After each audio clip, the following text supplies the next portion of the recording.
Fantastic morning to you, friend. My name is Joel L. Joseph, and this is your Points of Greatness.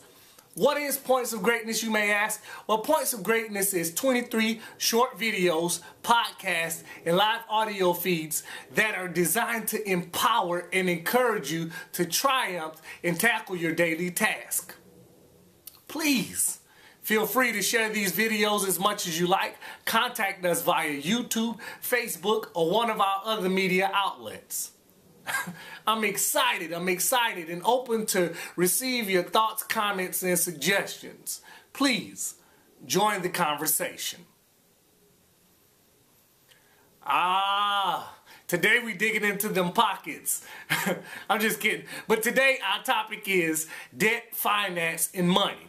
Again, that's debt, finance, and money. And these can be some touchy subjects. So we're trying to today deal with them in a way that you understand the severeness of them or the seriousness of the situation. Because these could really impact how well you enjoy your life or how complex your life is. You choose. Most of us have not grasped their elusive concepts or how they work to create or destroy wealth. Debt is something that is owed or due to somebody. This is nothing new, a company or the government. We accumulate debt through borrowed funds, receipt of merchandise, or collateral. The more debt that we accumulate, the more of our paycheck or our monthly salary goes to paying this debt back. We know this in the business world as short-term liabilities. The debt-to-income ratio, or DTI, is a percentage of the consumer's monthly gross income before taxes that goes back towards paying the debt. This is also known in layman's terms as our finances. There are two types of DTI that we're going to talk about today. The first type of DTI is the front-end DTI, and this is your housing costs. These are things like rent, mortgage, property taxes, etc. The second type of DTI, and this is the one that we're most familiar with, is called the back-end DTI. And these are your monthly recurring bills. These are like your credit cards, your loan payments, your student loan, your rent also, but it's in a different sense. But your rent also, and your child support, your alimony. You can add anything that your monthly bills that you pay for, you can put those in the category of back-end DTI. All right? So, your debt-to-income ratio is used to determine how qualified you are to pay back a loan. This is added into the consideration with your history of paying back loans, called your credit history, to become what's known as your credit score. The normal expectancy is that your debt-to-income ratio is 28/36. The numerator of the top number is 28, that's your debt. The bottom number is 36, which is your income. All right? So if you divide those numbers together, they come out to be about 78%. All right? 78% debt-to-income ratio is still considered a pretty healthy risk for bankers or different loan companies to take on your loan. This is nothing new, right? Well, how about wealthy or rich folks? Their DTI is usually about 25%. Big difference, right? All right, so now you're asking yourself, how do I achieve this ideal DTI? Well, the first thing to note is that this is not an overnight process. Nothing we've talked about on Points of Greatness is an overnight process. So you have to work at these things. These are practices and behaviors that we have to kind of deal with ourselves on. All right, so most of us, and I do mean African Americans, and I include myself in this group, are wasteful with money. Many of us have never owned a bank account or been taught how to properly balance a bank account or a checkbook. Our notion of how money works is tied up with the fallacy that material things bring happiness. And that's wrong. We got to start changing that mindset.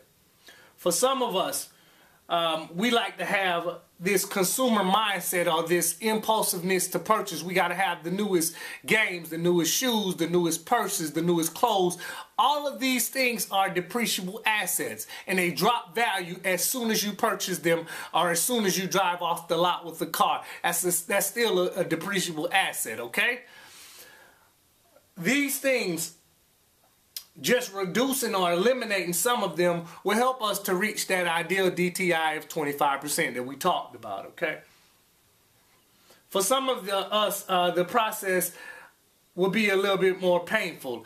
And this is your homework assignment. If you're watching this video, I want you to be empowered and encouraged to go ahead and change and transform your finances, your debt, in the way that you deal with money, all right? We have some great tips on Facebook that you can go to our page, Dialogue with Me, The Exchange. Again, that's Dialogue with Me, The Exchange. It's also going to flash on your screen. And you could go there and actually look at ways to make a basic budget. Tips at increasing your money and lowering that DTI. You can look at different things. Actually, we're going to put out a PowerPoint as well where you can go ahead and see how to create an Excel sheet, an Excel sheet where you can actually look at what funds that you're spending. Are these things necessary? You got to make those decisions whether this is a priority or not. That's what it falls down to. Is this a priority or not? Are the purchases that I'm making going to help my life and help me to save? All right? And then you can use a buddy system. It's so many other ways that you can save. You can challenge each other. Say, hey, at the end of this, we're going to take a cruise. Or at the end of this, we're going to, go out and buy something that we like. One thing that we like. Don't overspend. Don't overdo it. Don't save just to spend. But we want to make sure that we're creating a future for our kids or for our family. All right? So that's the whole point of these things. All right? Some tips that we have on there is don't be afraid to say no to people. Or most of all, additional credit. When credit cards come in the mail, they usually try to hook you with the low interest rate at first, and then they jack up the interest rate. You don't want those. Shred them. Burn them, do what you need to do. All right? Reduce or eliminate the number of times you eat out. Again, cooking at home is not only healthier, but it helps you to control your overhead costs. Don't impulse buy. And we've kind of beat this dead horse, but it's so important for you not to impulse buy. I know that this is going to be a difficult one because honestly I struggle with this myself. So we could work together to kind of change this mindset and help us as well. The results will blow your mind. It's just like these people that are doing insanity and doing this Zumba and all these different types of workout. If you work out on your checkbook and your bank account, it'll have those amazing results as well. So let's try these things. All right? Avoid at all costs using the credit card, rental store account, or any type of transaction where you don't pay for the merchandise up front. You want to avoid those at all costs. You always pay more for the product as opposed to being patient and saving. Next, pay off small bills first. And then when you pay those bills off, don't accumulate more bills. Just pay those bills off and then pay off larger bills with the money that you save from paying the smaller bills. All right, also keep a list of those paid and unpaid bills to check your progress. This helps you to monitor yourself. All right, and adjust if you need to. Everybody can't quit cold turkey. You want to do it at a pace that you're more comfortable with, all right?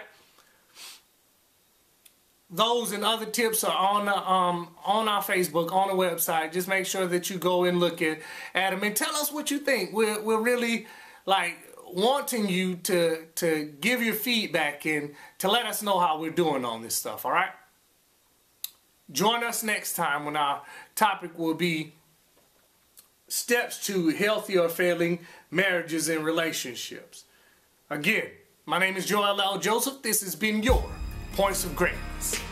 Have a phenomenal day, friend. Anybody want the Lord to make him over? Just begin to celebrate Jesus. Hallelujah.